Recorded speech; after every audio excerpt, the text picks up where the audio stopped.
Asia cup 2025 முடிய போகுது. ஆனால் எந்த மேட்சும் ஒரு மாதிரி விறுவிறுப்பாகவே இல்லை, போர் அடிக்குது. அதுவும் குறிப்பாக இந்தியா விளாண்டாங்கன்னா எனக்கு சொல்ல தேவையில்ல, தெரியுது ரிசல்ட் இந்தியாவே ஜெயிச்சிருவாங்க அப்படின்ட்டு.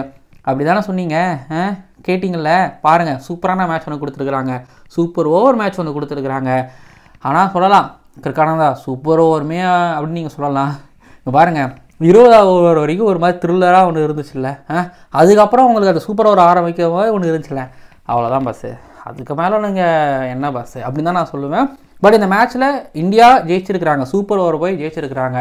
அதுவும் பாருங்கள், இதே துபாயில் இன்னும் ஒரு நாள் கழித்து ஃபைனலில் பாகிஸ்தான் கூட ஆட போகிறாங்க. ஓகே, அன்பீடனா இந்தியா போகிறாங்க அப்படின்னு நீங்கள் யோசிக்கலாம். பட் நான் உனக்கு சொல்கிறேன், சில பல மேட்சஸில் இந்தியா ஜெயித்தாலும் பேச வேண்டிய விஷயங்கள் இருக்குது, இந்தியன் டீம்லேயும் குற்றங்குறைகள் இருக்குது. என்ன அப்படின்னு நீங்கள் கேட்கலாம். அதை தாண்டி வந்து பார்த்திங்க அப்படின்னா ஸ்ரீலங்கன் ஃபேன்ஸ் அப்படியே காலரை தூக்கி விட்டுப்பீங்க. 10 நிமிஷம்க்கா 100 200 சேஸ் பண்ணிட்டோம், சூப்பர் ஓவர் வரைக்கும் வந்துட்டோம், இது போதும், இந்தியாவை நாங்கள் ஜெயிச்ச மாதிரி அப்படின்னு நீங்கள் நினைக்கிறீங்களா? வெயிட் பண்ணுங்கள் பாஸு, இதோட திருப்தி பட்டிக்காதீங்க பாஸு. 2026 T20 வேர்ல்டு கப்பு இந்தியாவும் ஸ்ரீலங்காவும் ஹோஸ்ட் பண்ணுறாங்க. So Sri Lanka 2026 T20 world cup ready ஆகிட்டாங்களா, டீம் ரெடியாக இருக்கா, டிஸ்கஸ் பண்ணுவோம் இந்த வீடியோவில்.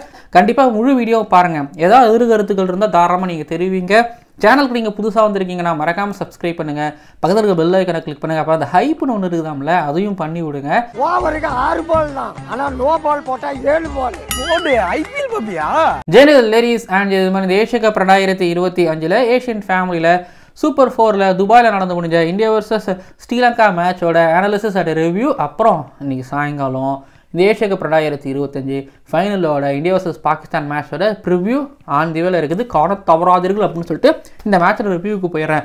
இந்த மேட்ச்சில் தாண்டி சில பல குற்றங்குறைகள்லாம் இருக்குன்னு நான் சொல்லியிருந்திருப்பேன், ஜெயிச்சாலும் குற்றங்குறைகள் இருக்குன்னு நான் சொல்லியிருந்திருப்பேன்.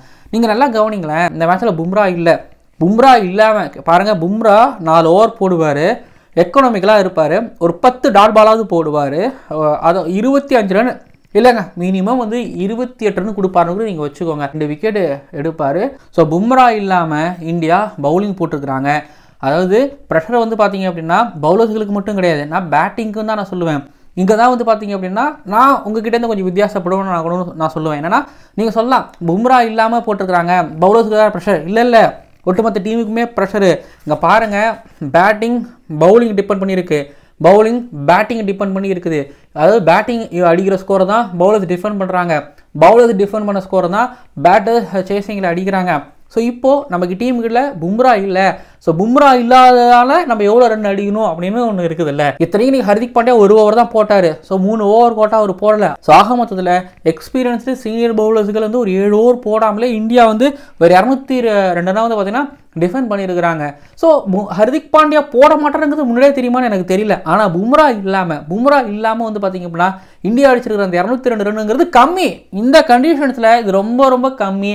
ஏன்னா துபாயில் ஆவரேஜாக வந்து பார்த்தீங்க அப்படின்னா 170 180 அப்படிங்கிற மாதிரியான ஒரு நிலமை தான் போய்கிட்டு இருக்குது. பிச் வந்து பார்த்தீங்கன்னா நல்லா பேட்டிங் கொஞ்சம் அசிஸ்ட் பண்ணுது, ஆரம்பத்துலேருந்து அசிஸ்ட் பண்ணுது. ஆனால் பேட்டர்ஸ்லாம் சரியாக ப்ளே பண்ணலை. பெருசாக டேர்ன் கிடைக்கிறது கிடையாது, அவ்வளோ கிரிப்பு கிடைக்கிறது கிடையாது, விட்டு சகுட்டு வேலைக்கு அடிக்கலாம். ஆனால் ஷார்ட் ஆஃப் லென்த்து, அப்புறம் ஸ்லோயர் பாலு, அப்புறம் பேக் ஆஃப் லென்த் இதெல்லாம் கணிச்சு அடித்தாங்கன்னா அவங்க தான் இங்கே வந்து பெருசாக ரன் அடிக்கலாம். அதெல்லாம் வந்து பார்த்தீங்கன்னா 10 நிமிஷம் அங்கே பண்ணார். சரி, பும்ரா இல்லாமலே இந்தியா வந்து 202 தான் அடிச்சிருக்காங்கன்னா என்னை பொறுத்த வரைக்கும் 20-25 ரன் ஷார்ட்டு.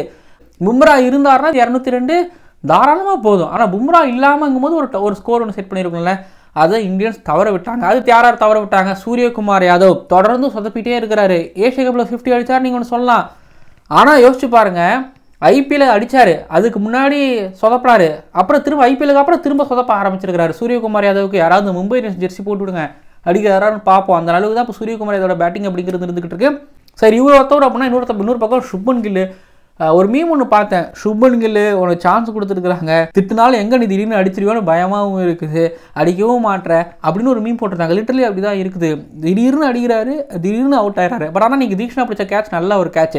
ஸோ இவங்க 2 பேரும் கொஞ்சம் அடிக்காமல் போக, இடையில இவங்களும் கொஞ்சம் டயர் ஓட்ட, அதுக்கப்புறம் ஹர்திக் பாண்டியாவும் கொஞ்சம் மாதிரி ஸ்லோவாக ஆக, அப்புறம் சஞ்சு சாம்சன் ஆரம்பிக்கும் போது கொஞ்சம் ஸ்லோவாக. ஸோ இங்கே தான் வந்து பார்த்தீங்க அப்படின்னா எனக்கு என்னமோ ஒரு 20-30 ரன் 20 ரன் வந்து கம்மியான மாதிரி நான் பார்க்குறேன். ஸோ அந்த எக்ஸிக்யூஷனில் ஏதோ ஒரு பிரச்சனை இருந்துச்சோன்னு நான் நினைக்கிறேன். அடுத்து பவுலிங்கில் எடுத்துக்கிட்டீங்க அப்படின்னா நான் சொன்னல, ஹர்திக் பாண்டியா 3 ஓவர் போடல, பும்ரா 4 ஓவர் போடல. ஸோ இது இல்லாமல் இந்த ஸ்கோர் பெருசாக பத்தாது அப்படின்னு சொல்லியிருந்தால. ஸோ டைட்டாக வேணால் வச்சுக்கலாம், 10 சொல்லலாம்ல. சொல்லலாம் என்ன கிரிக்கானதா, குல்தீப் யாதவ், வருண் சக்கரவர்த்தி, அக்ஷர் பட்டேல் இவங்களாம் இருக்கிறாங்க, உங்களுக்கு ரொம்ப என்ன கிரிக்கானதா அப்படின்னு நீங்கள் கேட்குறது எனக்கு புரியுது. பாருங்க இந்த விக்கெட்டில் வந்து ஸ்பின்னர்ஸுக்கு அசிஸ்ட் பண்ண மாட்டேங்குது. ஒரு விஷயம்தான், எப்படி ஸ்பின்னர்ஸ் விக்கெட் எடுக்கலாம் இந்த விக்கெட்டில் அப்படின்னா, வெளியில் போட்டு ஓகேங்களா, அதாவது டைமென்ஷன்ஸ் பெருசு சின்னதுன்னு இருக்குல்ல எடுக்க முடியும். நீங்கள் ஒன்றும் இல்லை, சரிதா சலங்காவை குல்தீப் யாதவ் எப்படி எடுத்தார், பால் வெளில போட்டு தானே நேராக அடிக்க விட்டு தானே எடுத்தார். சில பேர் கிளியர் பண்ணிடுவாங்க, சில பேர் மாட்டெல்லாம் அவுட் ஆயிடுவாங்க. நீங்கள் யோசிச்சு பாருங்களேன், அபிஷேக் சர்மா எப்படி அவுட் ஆனது, அடிக்க பார்த்தா போச்சு, நான் கூட 6 நினச்சிட்டு சாப்பிட்டு இருக்கும்போது இப்படி குடிஞ்சேன், இப்படி இருந்து பார்த்தா அவுட்டு, என்னடா அவுட்டு ஆமாம், பால் ட்ராவல் ஆகி கரெக்டாக கையில் விழுந்துச்சு, கம்யூனிமெண்டிஸ் பிடிச்சாரு. ஸோ இதுதான் ஸ்பின்னர்ஸ்களை பொறுத்த வரைக்கும் இங்கே டைமென்ஷன்ஸ் வச்சு மட்டும் தான் விக்கெட் எடுக்க முடியுங்கிற நிலமையில் இருக்கும்போது இந்த 202 200ங்கிறது வந்து என்னை பொறுத்த வரைக்கும் பத்தாது. மேபி இந்த ஸ்கோர் வந்து ஒரு 160 170ங்கிற மாதிரி தான் வந்து பார்த்திங்க அப்படின்னா இருக்கும் சேஸ் பண்ணுற டீமுக்கு. ஏன்னா விக்கெட் நல்லா பேட்டிங் அசிஸ்ட் பண்ணுது அப்படிங்கிறதுனால. இதில் வந்து பார்த்திங்க அப்படின்னா எனக்கு சில சந்தேகங்கள் இருக்குது. என்னென்னா பால் போன இடத்துல எங்கேயுமே ஃபீல்டர்ஸ் இல்லை. அதாவது 10 நிமிஷம் ரிவர்ஸ் ஸ்வீப்லாம் ஆடுறாருங்கிறதுலாம் ஓகே, ஸ்விட்ச்லாம் ஆடுறாங்கிறது ஓகே. பட் அதை தாண்டி வந்து பார்த்தீங்க அப்படின்னா பாலுக்கும் ஃபீல்டர்ஸுக்கும் சம்மந்தமே இல்லை. அதாவது ஃபீல்ட் செட்டுக்கு ஏற்ற மாதிரி பால் போட்டாங்களா இல்லை பால் போட்டதுக்கு ஏற்ற மாதிரி ஃபீல்ட் செட் வைக்கலையான்னு எனக்கு தெரியல. எனக்கு இந்த 2 குழப்பம் எனக்கு இருக்குதுங்க. பால் ஏரில் இருக்குது, எங்கே இருந்தோ ஃபீல்டர் வராரு, கீழே வந்து பார்த்தீங்கன்னா நோமன்ஸ் லேண்ட் ஆகுது. இத்தனைக்கும் வந்து பார்த்தீங்கன்னா ஹர்ஷ்தீப் சிங்கோட 19வது ஓவரில் ஒரு பவுண்டரியில் எனக்கு பக்கத்தில் ஃபீல்டர்ஸ் நேராக வச்சுருந்தாங்கன்னா அவுட்டு. ஆனால் அங்கே ஃபீல்டர் வைக்கல, அதான் எனக்கு புரியல. இன்றைக்கி வந்து கேப்டன்சி பிரச்சனை இருந்துச்சு, பவுலர்ஸுகள் அவங்களோட லைன், அதாவது பவுலர்ஸுகள்னா இயர்லியாக பவுலிங் போட்டவங்க தான், இயர்லியாக பவுலிங் இதுதான் ஸ்ரீலங்கன்ஸும் தப்பு பண்ணாங்க, அது அப்படியே இந்தியன் பவுலர்களும் தப்பு பண்ணாங்க. பேட்ஸ்மேன்ஸை நல்லா ஆட விட்டதுக்கப்புறம் திரும்ப நீங்கள் அதுக்கப்புறம் அட்டாக் பண்ணாலும் அவங்க அட்டாக் பண்ண ஆரம்பிப்பாங்க. எஸ்பெஷலி 10 நிமிஷங்காலம் வந்து பார்த்திங்க அப்படின்னா 10 மாடி கட்டிடத்துக்கு அவருக்கு ஒரு மாதிரி தலையை பிச்சுட்டு போயிட்டாரு. அதுக்கப்புறம் இந்தியன் பவுலர்ஸ் போட்டு என்ன யூஸ் சொல்லுங்கள். அதுக்கு அப்புறம் நீங்கள் மேலே போட்டாலும் சரி தான், இழுத்து போட்டாலும் சரி தான், ஸ்வீப்பும் நல்லா ஆடுவாங்க, லெக்ஸை நல்லா பேக் ஃபுட்டில் வளைச்சி டீப் க்ரீஸில் போய் ஆடுவாங்க, ஹேண்ட்ஸ் யூஸ் பண்ணி நல்லா ஃப்ரீ ஃப்ளோவாக ஆடுவாங்க, ஸ்விட்ச்லாம் தைரியமாக ஆடுவாங்க. பால் ஃபுட்பால் மாதிரி கண்ணுக்கு நல்லாவே தெரியும். ஆரம்பித்ததுக்கப்புறம் குசல் பெரராவும் அதுக்கப்புறம் 10 நிமிஷங்காவும் விட்டு போல உரிச்சாங்க. ஒன்று சொல்கிறேன், 10 நிமிஷங்கா அவரோட 100 இருக்குல்ல, அந்த 100க்கு காரணம் முழுக்க அவர் தான். ஏன்னா மொதல் 50 அதுக்கப்புறம் அடுத்த 50. ஸோ இதை பாட்டாக பிரிக்கும் போது அந்த மொதல் 50க்கு எவ்வளோ கஷ்டப்பட்டாரோ அடுத்த 50க்கு ஒரு பெருசாக கஷ்டப்பட்டு இருந்திருக்க மாட்டார். ஏன் சொல்கிறேன்னா அந்த 50லேயே வந்து பார்த்திங்க அப்படின்னா ஆல்மோஸ்ட் இந்தியன் டீமோட பவுலர்ஸில் கையை உடைச்சாச்சு, வேலை சுலபமாயிடுச்சு. ஃபீல்டர்ஸுங்களும் அதாவது இது கான்ஃபிடன்ட் ஓவர் கான்ஃபிடன்ட் எனக்கு தெரில, ஜெயிச்சிடலாம் அப்படிங்கிறது எனக்கு தெரில. இப்போ அகைன் ரிப்பீட் பண்ணுறேன், இன்றைக்கெலாம் வந்து இந்தியா வேறு ஒரு டீமாக இருந்தாங்கன்னா அசால்ட்டாக உங்களுக்கு நல்லா தெரியும்னு நினைக்கிறேன். அந்த 2020-19 மேக்ஸ்வெல்லாம் 100 அடிப்பார் தெரியுமா பெங்களூரில் இந்தியாவுக்கு அகேன்ஸ்டாக சேஸ் பண்ணி வின் பண்ணுவாங்க. செம்ம மேட்ச், ஒரு விராட் கோலியோட கேப்டன்ஸில் நடந்திருக்கும். தோனி அந்த மேட்ச்சில் 50 அடிச்சிருப்பாரு நினைக்கிறேன், நாட் ராங். கோலி தோனி அடிச்சிருப்பாங்க. பட் அந்த மேட்ச்சில் வந்து வின் பண்ணுவாங்க ஆஸ்திரேலியா. ஆல்மோஸ்ட் முடிஞ்சிச்சுன்னு நினச்சா இந்தியா மேட்ச்சு. பட் ஆனால் அந்த மேட்ச்சில் அது மீன் நான் ஃபஸ்ட் இன்னிங்ஸில் இப்போ செகண்ட் இன்னிங்ஸில் திருப்பி போட்டு அடிப்பாங்க, ஞாபகம் இருக்குது. ஸோ இன்றைக்கி அது நடந்திருக்கணும். பட் ஸ்ரீலங்காங்கிறத தாண்டி ஸ்ரீலங்காலையும் பிரச்சனை இருந்துச்சு. பட் ஓகே, ஃபைனல் போகிறதுக்கு முன்னாடி இந்தியன் டீமில் இருக்கக்கூடிய பிரச்சனைகள் நான் சொல்லிடுறேன். ஸ்பின்னர்ஸ் வருண் சக்கரவர்த்தி மாதிரி ப்ரெடிக்டபுளாக இருக்க, வருண் சக்கரவர்த்தி நல்லா அடிக்கிறாங்க. அவர் பால் கொஞ்சமாக நின்று வர மாதிரி அப்போல்லாம் இல்லவே இல்லை, நேராக வருதுங்கிறதுனால ஸோ பேட்ஸ்மேன்களுக்கு நேராகவே ஆடிட்டு இருக்கிறாங்க. அதனால பிரச்சனையும் இல்லாமல் இருக்குது. ஐ மீன் வித் த டேர்னில் அடிக்கணுங்கிற அவசியம் அவங்களுக்கு இல்லை வருண் சக்கரவர்த்தியும். ஸோ வருண் சக்கரவர்த்தி கஷ்டப்பட மாட்டுறாங்க. அப்புறம் குல்தீப் யாதவ் சில பல இடங்களில் பிக் பண்ணுறதை பார்க்குறோம். அக்ஷர் பட்டேல் செம்மையாக அடிக்கிறாங்க, அக்ஷர் பட்டேல் ரிவர்ஸ் ஸ்வீப்லாம் சூப்பராக அடிச்சுக்கிட்டு இருக்கிறாங்க. ஸோ 3 ஸ்பின்னரில் 2 பேர் நல்லா அடி வாங்குறாங்க. இந்தியன் டீமுக்கு இருக்கக்கூடிய பெரிய பிரச்சனை அதுதான். அக்ஷித் ராணா அடுத்த மேட்ச்சில் பெஞ்ச் பண்ணிடுவாங்க, அது கூட விட்டுருங்க. பட் ஆனால் சும்மா சொல்லக்கூடாதுங்க, கடைசி 2 ஓவர் நல்லாவே போட்டார். ஏன்னா முதல் 2 ஓவரில் 30 ரன் கிட்டத்தட்ட போட்டார். அடுத்த 2 ஓவரில் வந்து பார்த்திங்க அப்படின்னா ஒரு 20 ரன் போட்டார்னு நினைக்கிறேன். பட் ஆனால் சும்மா சொல்லக்கூடாது, கடைசியாக ஃபம்பிள்லாம் ஆகி அந்த மேட்ச்சை ஆல்மோஸ்ட் என்ன சொல்கிறது அவுட் சைட் எட்ஜ் 4 போகுது. அதுக்கப்புறம் சிவம் துபே வந்து மிட் விக்கெட்டில் வந்து ஃபம்பிள் ஆகிறாரு. அதுக்கப்புறம் சஞ்சு சாம்சன் வந்து பார்த்தீங்கன்னா பைஸில் ஒரு ரன்னு விட்டு கொடுக்குறாரு. ஸோ இப்படின்னு வந்து பார்த்தீங்கன்னா அர்ஷித் ராணாவோட ஜெயிக்க வேண்டிய மேட்ச். ஆனால் அன்ஃபார்ச்சுனேட்லி ஹர்ஷ்தீப் சிங்கோட சூப்பர் ஓவர் இந்தியா ஜெயிச்சாங்க. நான் சொன்ன மாதிரி இந்தியன் டீமோட ஸ்பின்னர்ஸ் இல்லைங்க, நம்ம இன்னும் ப்ரிவியூவில் நம்ம டெப்த்தாக பேசுவோம். நான் சொல்லிட்டேன், சூரியகுமார் யாதவோட பேட்டிங் சரிப்பட்டு வரல, அதுவும் ஃபைனல் வந்தாச்சு. சூரியகுமார் யாதவ் அடிக்கலன்னா அதுக்கப்புறம் கஷ்டம். கில்லு பாகிஸ்தானுக்கு எகென்ஸ்டாக எப்படி ஒரு பார்ட்னர்ஷிப் போட்டு கொடுத்தாரோ அதே திரும்பவும் வேண்டுகிறோம் அப்படிங்கிற மாதிரி அவர் ஆடணும். பின்னாடி திலக் வர்மாவுக்கு நல்லா பேட்டில் போட்டுட்ருக்கு. சஞ்சு சாம்சன் ஸ்லோவாக ஆரம்பித்து அப்புறம் போகிறாருங்கிறதும் கொஞ்சம் ஒரு மாதிரி இடிக்குது இல்லை அப்படிங்கிற மாதிரி இருக்குதா? எஸ் இருக்குது, ஓகேங்களா. அடுத்து வந்து பார்த்தீங்க அப்படின்னா அக்ஷர் பட்டேலுக்கும் பேட்டர் நல்லாவே படுது, பிரச்சனை கிடையாது. பட் ஆனால் ஒன்று சொல்லுவேன், பேட்டிங் கூட ஓகேங்க, ஓகேங்களா, 2 பேட்டர் ஃபெயில் ஆகிறது பிரச்சனை கிடையாது. பட் பவுலிங் தான் எனக்கு தெரிஞ்சு, பவுலிங் ஃபீல்டிங் எனக்கு பெருசாக உடன்பாடு கிடையாது. இது ஃபைனலில் ரிஃப்ளெக்ட் ஆச்சுன்னா கஷ்டம். அடுத்தது வந்து அவரோட காலர் தூக்கிவிட்டு 10 நிமிஷம் 100, குசல் மெண்டிஸ் 50, சூப்பர் ஓவர் வரைக்கும் எடுத்து வந்துருக்குறோம் அப்படின்னு ஸ்ரீலங்கன் ஃபேன்ஸ் ஒரு மாதிரி கெத்தாக சுற்றலாம். ஆனால் ஒன்று சொல்லிக்கிறேன், இங்கே பாருங்க, பும்ரா இல்லை எல்லாரும் அந்த காரணம் சொல்லுவாங்க. பட் ஹர்திக் பாண்டியா 3 ஓவர் தான் போட்டிருக்கிறாரு. ஹர்திக் பாண்டியா போட்டிருந்தாருன்னு அடிச்சிருப்பீங்க, பட் விக்கெட் விழுந்திருக்காதா? ஒரு ஓவர் போட்டார், விக்கெட்டு 7 ரன்னு. அதே மாதிரி எப்படியாவது இன்னும் 2 ஓவரில் ஏதோ ஒரு ஓவர் விக்கெட் எடுத்து முக்கியமான விக்கெட் எடுத்தால் முடிஞ்சிருக்கும். ஸோ அதை சொல்கிறாங்க, விக்கெட்டோட வேல்யூ இங்கே பாருங்கள். இன்னைக்கு 10 நிமிஷம் அவர் பக்கம் அடிக்கிறாரு, குசல் மெண்டிஸ் அவுட்டு, சரி பிரச்சனை கிடையாது, ஓகேங்களா. குசல் பெரேரா அவுட் ஆகிறாரு, அது எனக்கு பொறுத்த வரைக்கும் பிரச்சனை. சரி ஓகே, அது கூட பிரச்சனை இல்லைன்னு வச்சுக்கோங்க. பட் சரித் அசலங்கா ஒன்றே அவுட் ஆகிறாரு, கம்யூனிட்டி மினிஸ் சம்மந்தம் இல்லாமல் அனுப்புகிறாங்க, அவுட் ஆகிறாங்க, கணக்கு அனுப்புகிறாங்க. எனக்கு புரியல. இங்கே பாருங்களேன், இந்த மேட்ச் ஜெயிக்க வேண்டிய மேட்ச், புரியுதுங்களா. ஆல்ரெடி இந்தியன் பவுலர்ஸுகளும் ஃபீல்டிங்கும் ஒரு மாதிரி ஏதோ ஒரு பக்கம் போய்கிட்டு இருக்கு. பட் இதுக்கடையில் வந்து பார்த்தீங்க அப்படின்னா ஸ்ரீலங்கன் டீமோட பேட்டர்ஸ் பண்ண சர்க்கஸ் மறக்கவே மாட்டேன். 10 நிமிஷங்க ஒரு பக்கம் அடிச்சிட்டு இருக்காரு. அவர் யாராவது சப்போர்ட் பண்ணுவாங்கன்னு பார்க்கும்போது ஷனங்கா மட்டும் தான் சப்போர்ட் பண்ணார். ஷனங்கா அவனுக்கு சப்போர்ட் பண்ணுவோம் வைங்களேன், சூப்பர் ஓவர்லாம் போயிருக்க வாய்ப்பே கிடையாது. இந்த மேட்சை வந்து இந்தியா 10 ரன்கள் வித்தியாசத்தில் வின் பண்ணி வந்திருப்பாங்க. 10 நிமிஷங்க 100 அப்படிங்கிறது வேஸ்ட் ஆகியிருந்திருக்கும். இத்தனைக்கும் சொல்கிறேன், பும்ரா இல்லை, ஹர்திக் பாண்டியா வந்து பார்த்தீங்கன்னா 3 ஓவர் போடலை. ஆல்மோஸ்ட் இந்தியாவோட ஒரு வித்தவுட் பும்ரா அண்ட் ஹர்திக் பாண்டியா இல்லாத ஒரு பவுலிங் யூனிட்டில் தான் இவ்வளோ தூரம் வந்துருக்காங்க. இந்த மேட்சை ஆக்சுவலி ஜெயிச்சிருந்தாங்கன்னா ஓகே, எந்த விதமான குறையும் இல்லை. ஆனால் அவனு சொல்லுவேன், இந்த மேட்சை வந்து ஸ்ரீலங்கா 8 விக்கெட் வித்தியாசத்தில் இல்லை 7 விக்கெட் வித்தியாசத்தில் வின் பண்ணியிருக்க வேண்டியது. ஆனால் நான் என்ன சொன்னேன், சரித் அசலங்கா அங்கே சூரியகுமார் யாதவ் கேப்டன் சொதப்புறாருன்னா இந்த பக்கம் சரித் அசலங்கா கேப்டன் தானே, அவர் இன்னும் ஒரு 10 நிமிஷம் கூட ஆடி ஒரு பார்ட்னர்ஷிப் போட்டு நாட் பேட்டராக போனல. ஆனால் எனக்கு இன்றைக்கி சரித் அசலங்கா ஆடின ஆட்டமும் எனக்கு புரியலை. என்ன அவசரம், எதுக்கு தூக்கி அடித்து அவுட் ஆகணும்? அதே தான் லியனகமே இயர்லியாக வந்து அதுதான் பண்ணார், தூக்கி அடித்து அவுட் ஆயிருந்திருப்பார், நல்ல வர கேட்சை விட்டாங்க. இது பேட்டிங்கில். பட் நீங்கள் பவுலிங் எடுத்துக்கோங்களேன், துஷாரா ஸ்ட்ரைக் பவுலருங்க என்னங்க பண்ணுவாங்க, ஆல்ரெடி 10 ரன் கொடுக்குறாருன்ட்டு தான் துஷாரா கிட்ட கொடுக்குறாங்க. பட் துஷாராவும் ரன் கொடுக்குறாரு.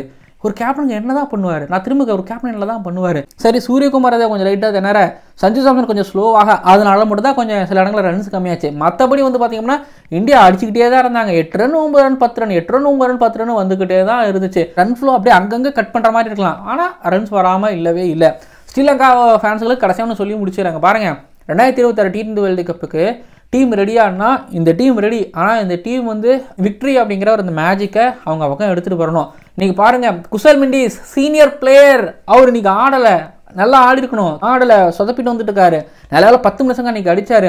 சரித் அசலங்கா நான் என்ன சொன்ன அவர் நீங்கள் முடிச்சு கொடுத்துருக்கணும், முடிக்கல. தாஷன் ஷனக்கா தான் நின்று பொறுமையாக பொறுப்போடு நின்று ஆடி கொடுத்தாரு. இல்லைன்னா வச்சுங்களேன் அதையும் கந்தலாக இருக்கும். கீழே பவுலிங்கில் எடுத்துக்கிட்டிங்க அப்படின்னா துஷாரா இன்கன்சிஸ்டண்ட்டாக இருந்துக்கிட்டு இருக்காரு, நிறைய ஃபுல்லாகவும் போகிறாரு, மேலேயும் போகிறாரு, அவரை அடிச்சிடுறாங்க.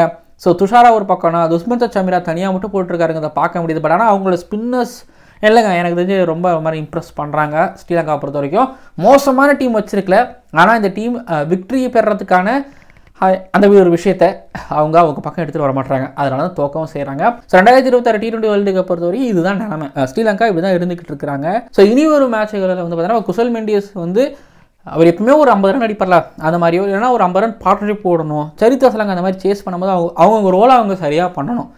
ரோல் கிளாரிட்டி கிளியராக இருக்குது, ஆனால் அவங்க எல்லோரும் அவங்க ரோல் ரொம்ப சரியாக பண்ணணும்.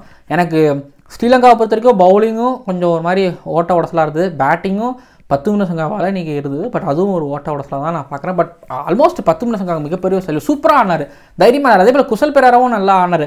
2 பேர்ட்ட இந்த கெமிஸ்ட்ரி இந்த கம்பெனி நல்லா இருந்துச்சு. அது இருந்தனால தான் ஒரு இடத்துல சூரியகுமார் யாதவும் சொந்துட்டார். அதுக்கப்புறம் இந்தியன் ஃபீல்டர்ஸ்களும் நிறைய டயர்ட் ஆகிட்டாங்க, இவங்க அடித்து ஓட விட்டுட்டே இருந்தாங்க. சிக்ஸர்ஸ் தாண்டி நிறைய ரொட்டேட் பண்ணுறாங்கிறத தாண்டி பவுண்டரிஸ் போச்சு, ஆளில் இடமா பார்த்து கேப்பை பிக் பண்ணி ரொம்ப சூப்பராக ஆடினாங்க. அந்த விதத்தில் வந்து பார்த்தீங்கன்னா 10 நிமிஷங்க 100 எஸ் ஒரு மாதிரி நல்ல 100 ஆல்ரெடியான 100 சொல்லலாம். இது வந்து ப்ரெஷர்லாம் இந்த மேட்ச்சில் இல்லை, அவங்க 3-0 போயிடுவாங்களோங்கிற ஒரு என்ன சொல்கிறது ஒரு ப்ரெஷர் இருந்துச்சு. ஏன்னா நம்ம ஃபேன்ஸ் பார்க்குறாங்க மேட்ச்சு, ஸோ அவங்களுக்கு விளையாடணும் அப்படிங்கிற ஒரு ப்ரெஷரும் இருக்கும். பட் ஆனால் 3-0 இருந்தாலும் அதில் 10 நிமிஷங்கோட 100 நல்லா இருந்துச்சு. ஸோ 10 நிமிஷங்கா 2026 T20 வேர்ல்டு கப்பில் நான் one of the leading run ஸ்கோராக வரதுக்கு கூட வாய்ப்பு இருக்குங்கிற மாதிரி இந்த நாக் சத்தம் போட்டு சொல்லுது. ஆனால் ஸ்ரீலங்காவை பொறுத்த வரைக்கும் இப்போ குசல் பெரேராலாம் இந்த ஃபார்மை வந்து ஒரு 2-3 மேட்ச்சுக்கு கொடுத்துருந்தா, இல்லை போன மேட்ச்சுக்கு கொடுத்துருந்தா கதையே வேறு. இத்தனை நேரம் வந்து பார்த்தீங்கன்னா ஃபைனல் பற்றி பேசிகிட்டு இருந்திருக்கலாம், கொஞ்சம் லேட்டாக வந்துட்டாங்க. அப்புறம் 10 நிமிஷங்க ஆரம்பத்தில் நல்லா விளையாடுறதாரு, திரும்பி அதுக்கப்புறம் படுத்து விட்டார். அப்புறம் ஆனால் கடைசியாக இப்போ வந்து ஒரு 100 முடிச்சிருக்கிறாரு. இந்த ஏஷியா கப் 2025 10 சங்காவோட 100 ஸ்ரீலங்கன் ஃபேன்ஸ் ஹாப்பி ஆகிப்பாங்க. அதுக்கு முன்னாடி ஆப்கானிஸ்தானை ஜெயிச்சதும் சந்தோஷப்பட்டுக்கலாம். ஓகேங்களா. அப்புறம் கடைசி ஓவரில் வந்து சிவம் துபே ஃபம்பிள் ஆனார். சஞ்சு சாம்சன் அவரும் ஃபம்பிள் ஆனார். சிவம் துபே கிட்ட போனதெல்லாம் வந்து பார்த்தீங்கன்னா ஒரு ரன் தான். அப்புறம் சஞ்சு சாம்சன்கிட்ட போனதெல்லாம் வந்து பார்த்தீங்கன்னா எப்படி சூப்பர் ஓவரில் கரெக்டாக டைரக்ட் ஹிட் ஒன்று அடிச்சிடலாம், அதே மாதிரி வந்து பார்த்தீங்க அப்படின்னா அடிச்சிருக்கலாம். அதாவது ஷனகா அவுட்டாக இருந்திருப்பான்னு நினைக்கிறேன். Not wrong. என்னை பொறுத்த வரைக்கும் நிறைய ஃபம்பிள் இருந்துச்சு. இது போக வந்து பார்த்தீங்க அப்படின்னா கடைசி பாலுக்கு அதான் ஒரு பாலுக்கு 3 ரன் இருக்கும்போது தாஷன் ஷனகா வந்து ஸ்ட்ரைக்கில் இருக்கிறவர் போய் எதுக்கு அங்கே டைவ் அடிச்சார்னு தெரியல. அதாவது பால் வர எண்டு அப்படிங்கிறது வந்து பார்த்தீங்க அப்படின்னா டெஃபினட்டாக பவுலர்ஸ் எண்டுக்கு தான் வரும்னு நீங்கள் நினைப்பீங்க. பட் டேரெக்டாக வந்து பேட்டர்ஸுகளோட எண்டுக்கு அதாவது ஸ்ட்ரைக்கர் எண்டுக்கு அடிப்பாங்க. பட் அதனால் ஒரு டைவ் அடிச்சிருக்கலாம். ஆனால் ஒன்று பண்ணியிருந்துருக்கணும், என்னென்னா விக்கெட் போனாலும் பரவாயில்ல அப்படின்றது அவர் டைவ் அடிச்சிருக்கக்கூடாது. ஏன்னா அந்த இடத்துல டைவ் அடிக்க வேண்டிய அவசியமும் கிடையாதுன்னு நான் நினைக்கிறேன். அப்புறம் நான் ஒரு மைண்டில் ஓடிருக்கலாம், இல்லை நான் ஒரு வேளை ரன் அவுட் ஆகிட்டேன் அப்படின்னா ஒரு ரன் தான் கொடுப்பாங்க. ஸோ அந்த இடத்துல வந்து பார்த்திங்க அப்படின்னா இந்தியா வின் பண்ண மாதிரி ஆயிரும். அட்லீஸ்ட் நான் ட்ராக்காவது போகிறேன் அப்படிங்கிற மாதிரி டைவ் அடித்தாலும் அடிச்சிருந்துருக்கலாம். ஆனால் சோஷியல் மீடியாவில் ஒரு மாதிரி கொஞ்சம் கலாய் பொருளாக அவரோட டைவ் அப்படிங்கிறது இருந்துச்சு. அதுக்கப்புறம் சூப்பர் ஓவரில் வந்து பார்த்திங்கன்னா ஒன்று நடந்துச்சு. ஸ்ரீலங்கா மேட்ச்சில் சூப்பர் ஓவரில் கொஞ்சம் ஒரு மாதிரி குழப்பம் போச்சு. என்னென்னா ஹர்ஷ்தீப் சிங் போட்ட பால் வந்து தாஷன் ஷனகாவோட பேட்டில் பட்டுடுச்சு. அதை சஞ்சு சாம்சன் கரெக்டாக எடுத்துட்டாரு அப்படின்னு ஹர்ஷ்தீப் சிங் அப்பீல் பண்ணார். ஆனால் தாஷன் ஷனகா என்ன பண்ணார், அந்த இடத்துல அவருக்கு பேட்டில் படலை அப்படிங்கிறது தெரிஞ்சு அவர் ரன் ஓட வந்தார். ஆனால் அதுக்குள்ள சஞ்சு சாம்சன் ரன் அவுட்டும் பண்ணிட்டாரு. ஓகே, 2வது விக்கெட்டு தாஷன் ஷனகாவும் காலி, இன்னிங்ஸ் முடிஞ்சிச்சு, நம்ம சேசிங்க போவோம்னு சொல்லிட்டு இந்தியன் டீம் அப்படியே மொத்தமாக கிளம்ப உடனே அம்பையர் இருங்கன்னு நிப்பாட்டி தாஷன் ஷனகா அவுட்டு கிடையாது, இன்னிங்ஸை கன்டினியூ பண்ணுங்க அப்படின்னு சொன்னார். எல்லாரும் எதுக்கு ஏன் அப்படின்னு இருக்கும்போது அம்பையர்கிட்ட போய்ட்டு சூரியகுமார் யாதவ் இந்தியன் பிளேயர்ஸ்களும் சுற்றி நின்று கேட்டுக்கிட்டு இருந்தாங்க எதனாலன்னு சொல்லிட்டு. பட் இந்த இடத்துல எதனால தாஷன் ஷனகா நாட் அவுட் அப்படின்னா போன பிளேயர்ஸ் எதுக்கு கூப்பிட்டு வச்சு திரும்பி பேட் பண்ண வச்சாங்க அப்படின்னு கேட்டிங்கன்னா பாருங்க, சூப்பர் ஓவரோட 4வது பால் ஹர்ஷ்தீப் சிங் தாஷன் ஷனகாவுக்கு போட்டாரா, அப்போது காட் பிஹைண்டு நடந்துச்சு. அதுக்கப்புறம் வந்து பார்த்தீங்க அப்படின்னா ஷனகாவோட ரன் அவுட்டும் நடந்துச்சு, சஞ்சு சாம்சன் அடித்தார். இந்த ரன் அவுட்டுக்கு இடையில அதுக்கப்புறம் இந்த காட் பிஹைண்டுக்கும் இடையில வந்து பார்த்தீங்கன்னா ஹர்ஷ்தீப் சிங் அப்பீல் பண்ணார். ஆனால் சஞ்சு சாம்சன் ஸ்டெம்ப் அடித்த உடனே அந்த பக்கம் லெக் அம்பையர் வந்து பார்த்தீங்கன்னா அவுட்டு கொடுத்துருந்தாரு. அந்த பக்கம் நான் ஸ்ட்ரைக் ரெண்டில் இருக்கக்கூடிய அம்பையரும் வந்து பார்த்தீங்கன்னா அவுட்டு கொடுத்தாரு. இப்போது 2 பேரும் எதுக்கு அவுட்டு கொடுத்தாங்க, அவர் லெக் அம்பையர் வந்து பார்த்தீங்க அப்படின்னா ரன் அவுட்டுக்கு அவுட்டு கொடுத்தாருன்னு நினைக்கிறேன். இந்த பக்கம் நான் ஸ்ட்ரைக் ரெண்டில் இருக்கக்கூடிய அம்பையர் வந்து பார்த்தீங்க அப்படின்னா காட் பிஹைண்ட் கொடுத்துருப்பாருன்னு நினைக்கிறேன். இப்போ ஹர்ஷ்தீப் சிங் வந்து அப்பீல் பண்ணியிருக்காரு அப்படிங்கிறதுனால இவர் அவுட்டு கொடுத்ததுனால இப்போ தாஷன் ஷனகா ரிவ்யூ எடுத்ததுனால அந்த ரன் அவுட் கணக்கு கிடையாது. அவர் ரன் அவுட் ஆகியிருந்தாலும் லெக் அம்பையர் அவுட்டு கொடுத்துருந்தாலும் இங்கே பாருங்க, ஒரு பாலில் ஒரு ஆக்ஷன் தான். ஃபர்ஸ்ட் என்ன நடந்துச்சு, ஹர்ஷ்தீப் சிங் போட்ட பால் தாஷன் ஷனகாவோட பேட்டில் பட்டுச்சு, அது அவுட்டு அப்படிங்கிற மாதிரி நான் ஸ்ட்ரைக்கரில் இருக்கக்கூடிய அம்பையருக்கு தோணுச்சு. அதனால அவர் கையை தூக்குறாரு. ஹர்ஷ்தீப் சிங் அப்பீல் பண்ணாரு, நாட் அவுட்டு அப்படின்னு ஒரு சந்தேகம் இருக்குன்னு தாஷன் ஷனகா ரிவ்யூக்குள்ள வந்தார். ஸோ அப்போ அதுக்குள்ளே அதோட முடிஞ்சிருச்சு. அதுக்கப்புறம் ரன் ஓடினாலும் அது கட் பண்ணிடுவாங்க, அவர் அவுட் ஆனாலும் கட் பண்ணிடுவாங்க. அதுக்கப்புறம் என்ன நடந்தாலும் அங்கே ஆக்ஷன் கிடையவே கிடையாது. பட் இன்னொன்று சொல்லிக்கிறேன், அந்த காட் பிஹைண்டுக்கு முன்னாடி வந்து பார்த்தீங்க அப்படின்னா பாப்பிங் கிரீஸ் அவர் வேலை பவுலர் வந்து மிதிக்காமல் போனால் அந்த நோ பாலாக இருந்தால் அது நோ பால், சைட் கிரீஸை வந்து அவரோட பேக் ஃபுட் மிதிச்சிருந்தா அது நோ பால், அங்கே காட் பிஹைண்ட் ஆகியிருந்தாலும் அது நாட் அவுட்டு. ஸோ நோ பாலுக்கு அப்புறம் இங்கே எது நடந்தாலும் நாட் அவுட்டுங்கிற மாதிரி அது ஃபஸ்ட்டு ஆக்ஷனுக்கு அப்புறம் கேட்சை பிடிச்சிருந்தாலும் அதுக்கப்புறம் வந்து பார்த்தீங்க அப்படின்னா ரன் அவுட் பண்ணியிருந்தாலும் செல்லுபடி ஆகாது. அதே போல வந்து பார்த்தீங்க அப்படின்னா ஃபர்ஸ்ட் என்ன நினைச்சு நாங்கள் அதை தான் செக் பண்ணுவோம் அப்படின்னு செக் பண்ணாங்க. பட் இதில் ஒரு வேளை வந்து ஹர்ஷ்தீப் சிங் ஒரு வேளை அப்பீல் பண்ணாமல் போயிருந்தா, அம்பையர் அதுக்கு அவுட் கொடுக்காமல் போயிருந்தா, அங்கே ரன் அவுட் நடந்திருந்தா அங்கே ரன் அவுட் நடந்துச்சுல அதுதான் அவுட் கொடுத்துருப்பாங்க. ஸோ உங்களுக்கு கிளியராக புரிஞ்சிருக்கும் அப்படின்னு நான் நினைக்கிறேன். பட் இதில் ஹர்ஷ்தீப் சிங் அப்பீல் பண்ணியிருக்கக்கூடாது நீங்கள் நினைக்கிறீங்களா, இல்லை அம்பையர் கை தூக்கி இருக்கக்கூடாது, அதாவது நான் ஸ்ட்ரைக்கர் ஹேண்டில் இருக்கக்கூடிய அம்பையர் கை தூக்கி இருக்கக்கூடாதுன்னு நினைக்கிறீங்களா, அது தூக்குனால தான் தாஷன் ஷனகா ரிவ்யூ போனார்னு நீங்கள் நினைக்கிறீங்களா, கீழே வந்து கமெண்ட் பண்ணுங்கள். ஆல்ரெடி ஃபைனலுக்கு முன்னாடி இந்தியாவோட பர்ஃபார்மன்ஸ் எப்படி இருந்துச்சு அப்படிங்கிறதும் ஸ்ரீலங்கா வந்து 3 மேட்ச் தோத்துட்டாங்களே அப்படின்லாம் இருந்தாலும் இந்த மாதிரியான ஒரு ட்ராமா கடைசியாக நடந்துச்சு. ஆனால் இந்தியன் பிளேயர்ஸ்லாம் டோட்டலாகவே கன்ஃபியூஸ்டாக இருந்தாங்க. ஏன்னா அந்த அளவுக்கு போட்டு ஒரு மாதிரி செலவு பண்ணிடுச்சு மூளையை. சரி ஓகேங்க, சாயங்காலம் ஃபைனலோட ப்ரிவ்யூ வருது. அதில் இந்தியா இன்னும் ஃபோக்கஸ் பண்ண வேண்டிய விஷயங்கள்லாம் இருக்குதுன்னு நம்ம இதில் பேசியிருப்போம். அதுலேயும் நம்ம நிறையக்கு பேச போகிறோம், நம்பர்ஸ் வச்சு பேச போகிறோம். பாகிஸ்தான் டீம் இந்தியாவை ஜெயிச்சிருவாங்களாங்கிற விஷயங்கள்லாம் வந்து நம்ம பேச போகிறோம். சாம்பியன் ஆக வராங்கிற விஷயம்லாம் பேச போகிறோம். ஸ்ரீலங்கன் ஃபேன்ஸ் நீங்கள் கீழே வந்து கமெண்ட் பண்ணுங்கள். 10 நிமிஷம் அவரோட 100க்கு ஃபயர் விடுங்க, சொன்னதை மறந்துடாதீங்க, சப்போர்ட் பண்ணுங்கள் ஸ்ரீலங்கன் டீமை. 2026 T20 வேர்ல்டு கப்பில் நல்ல ஒரு டீமாக கப்படிக்கிற ஒரு டீமாக வரணும்னா சப்போர்ட் பண்ணுங்கள். பட் அதே நேரத்தில் கிரிட்டிசைஸும் பண்ணுங்கள், அப்போ தான் வரவும் செய்வாங்க. சரி ஓகேங்க, வீடியோ நிறைவடையாது. மறக்காமல் சப்ஸ்கிரைப் பண்ணுங்கள். சாயங்காலம் வீடியோ வருது பாருங்கள், ஓகேங்களா? நல்லாயிருக்கும் ப்ரிவ்யூ. மறக்காமல் சப்ஸ்கிரைப் பண்ணுங்கள், பக்கத்தில் பெல் ஐக்கனை கிளிக் பண்ணுங்கள். எல்லாம் கவர் பண்ணியாச்சு நான் நினைக்கிறேன், பேசியாச்சுன்னு நினைக்கிறேன். பார்க்கலாம். ஓவருக்கு 6 பால் தான், ஆனால் நோ பால் போட்டால் 7 பால். ஐபிஎல் பப்பியா?